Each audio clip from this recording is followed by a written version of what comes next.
कूट, हिंग, हळद, लाल तिखट,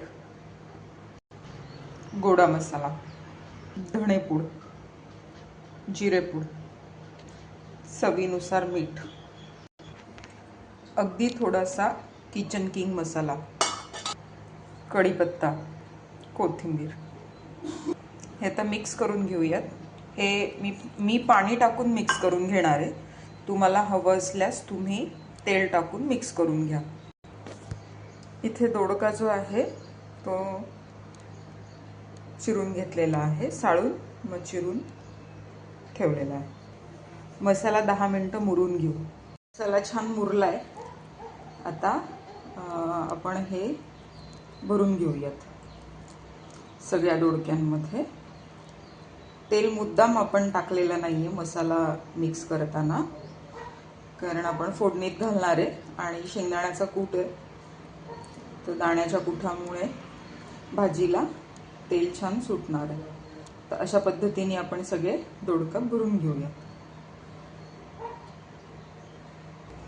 इथे आपले सगळे दोडके मसाल्याने भरून झालेले आहेत. इकडे कढई तापायला ठेवलेली आहे, त्यामध्ये तेल टाकूयात. मोहरी आपण जिरेपूड मसाल्यात टाकली आहे, त्यामुळे इथे फक्त मोहरी टाकली आहे. आणि आता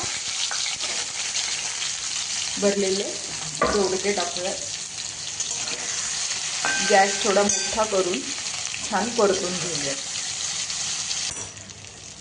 5 मिनिटं ह्या भाजीला मोठ्या गॅसवर परतून घेतलेलं आहे, म्हणजे खमंग होते. आता आपण झाकण ठेवूयात.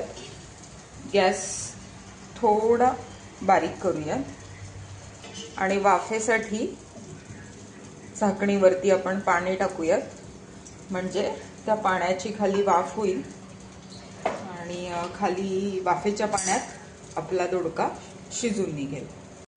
झाकण काढून बघूयात.